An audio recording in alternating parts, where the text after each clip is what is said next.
ابو جعفر منصور کے عہد کے اہم واقعات۔ فتوحات۔ سندھ کی تسخیر کے لیے ابو جعفر منصور نے اپنے عہد میں کئی اقدامات کیے۔ سب سے پہلے عمر بن حفص کو بھیجا گیا، لیکن پھر اسے بھی معزول کرنے کے بعد ہشام بن عمر تغلبی کو سندھ کا حکمران بنا کر بھیجا گیا۔ اس نے ملتان پر قبضہ کیا اور آہستہ آہستہ تمام علاقوں پر قبضہ کرتے ہوئے سندھ پر عباسی قبضے کو بحال کر دیا اور یہاں پہ امن و امان قائم کرنے میں کامیاب ہوا۔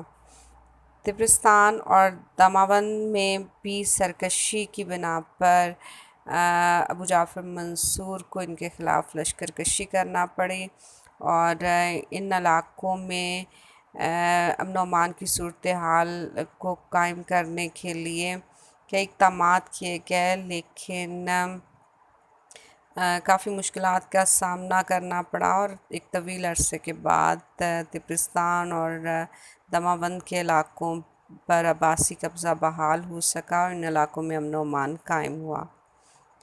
دیالما کی شورش۔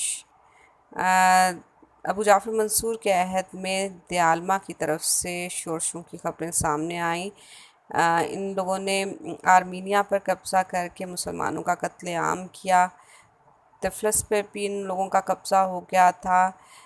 دارالخلافہ سے کئی بار فوج ان باغیوں کی سرکوبی کے لیے بھجوائی گئی، لیکن مکمل طور پر کامیابی نہ مل سکی اور باغی وقتاً فوقتاً امن و امان کی صورتحال کو خراب کرتے رہے۔ روم پر لشکر کشی۔ ابو جعفر منصور کے عہد میں رومیوں نے سرحدی شہروں پر دوبارہ سے حملہ کیا تو ابو جعفر منصور نے رومیوں کے خلاف جارحانہ حکمت عملی اختیار کی۔ اسے اپنے چچا صالح بن علی اور اپنے بھائی عباس کو رومیوں کے مقابلے کے لیے روانہ کیا، اور اس جنگ میں رومیوں کو شکست کا سامنا کرنا پڑا اور عباسی فوج نے اپنے مفتوحہ علاقے واپس لینے میں اسلامی فوج کامیاب ہو گئی۔ ابو جعفر منصور نے اپنے عہد میں رومیوں کے خلاف کامیاب دفاعی پالیسی اختیار کی۔ اندلس میں اموی حکومت کا قیام۔ عباسیوں کے ہاتھوں امویوں کے قتل عام سے بچ نکلنے والا اموی شہزادہ عبد الرحمن الداخل افریقہ سے ہوتے ہوئے اندلس پہنچ گیا اور اس نے قرطبہ پر قبضہ کرنے کے بعد ایک نئی خود مختار اموی حکومت کی بنیاد رکھی، جو تقریباً 300 برس تک قائم رہی۔ ابو جعفر منصور نے اپنے عہد میں اندلس پر حملہ کر کے اسے اپنی سلطنت میں شامل کرنا چاہا، لیکن عبد الرحمن کے ہاتھوں عباسی فوج کو عبرتناک شکست ہوئی۔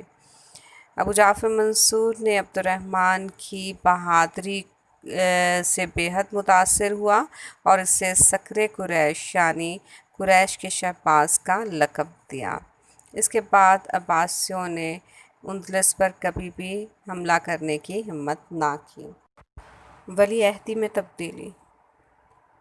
پہلے عباسی خلیفہ ابو العباس عبداللہ الصفہ نے اپنے بھائی ابو جعفر منصور کے بعد اپنے بھتیجے عیسیٰ بن موسیٰ کو ولی عہد مقرر کیا تھا۔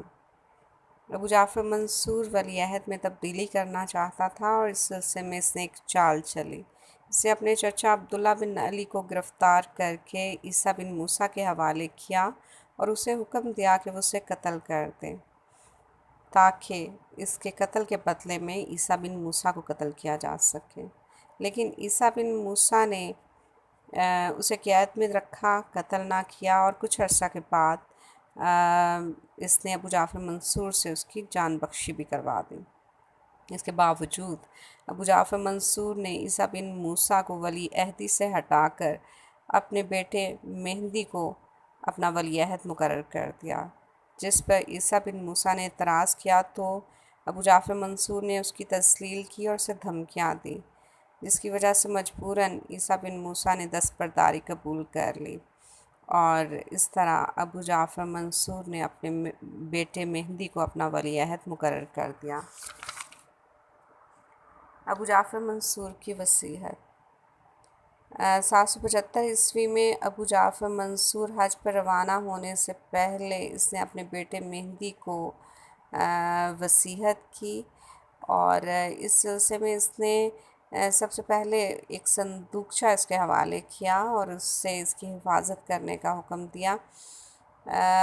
ابو جعفر منصور نے مہدی کو وصیت کی کہ اگر اسے کوئی بھی معاملہ درپیش ہو تو وہ اس کے حل کے لیے اس صندوقچہ میں موجود دفتر کبیر اور مجموعہ صغیر سے مدد لے۔ دفتر کبیر میں 7 دفتر موجود تھے۔ ابو جعفر منصور کے مطابق مہدی کو اپنے ہر مسئلے کا حل دفتر کبیر سے مل سکتا تھا، لیکن اگر اسے وہ حل نہ ملے تو پھر اسے مجموعہ صغیر سے لازماً اس مسئلے کا حل مل جاتا۔ ابو جعفر منصور نے اپنے بیٹے مہدی کو یہ بھی وصیت کی کہ وہ امت مسلمہ کی حفاظت کرے اور حرام اور خون ریزی سے بچے، حلال کو اپنے اوپر لازم کر لے۔ اعتدال کی پالیسی اختیار کرنے کی بھی اس نے وصیت کی اور عدل سے حکومت کرنے کی تاکید کی۔ ابو جعفر منصور کی وفات۔ اپنے بیٹے مہدی کو وصیت کرنے کے بعد 775 میں ابو جعفر منصور حج پر روانہ ہوا۔ سفر کے دوران وہ بیمار ہو گیا اور بیر میمون کے مقام پر اس نے وفات پائی۔ وفات کے وقت ابو جعفر منصور کی عمر 63 سال اور کچھ ماہ تھی۔ ابو جعفر منصور کا عہد حکومت تقریباً 22 سال پر محیط ہے۔ ڈیئر اسٹوڈنٹس، ہمارے آج کے اس لیکچر سے ریلیٹڈ اسائنمنٹ مختصر سوالات پر مشتمل ہے۔ یہ سوالات درج ذیل ہیں۔ سوال نمبر 1، ابو مسلم خراسانی کو کس نے قتل کروایا؟ سوال نمبر 2، سندباد نے کس کے قتل کا انتقام لینے کے لیے بغاوت کی؟ سوال نمبر 3، فرقہ راوندیہ کے پیروکار کن علاقوں سے تعلق رکھتے تھے؟ سوال نمبر 4، حاکم خراسان عبدالجبار کی بغاوت کو فروغ کرنے کے لیے کس کی قیادت میں فوج کشی کی گئی؟ سوال نمبر 5، ابو جعفر منصور کے عہد حکومت میں نبوت کا دعویٰ کس نے کیا؟ سوال نمبر 6، رومیوں کے خلاف ابو جعفر منصور نے کس قسم کی حکمت عملی اختیار کی؟ سوال نمبر 7، عبد الرحمن الداخل کو صقر قریش کا لقب کس نے دیا؟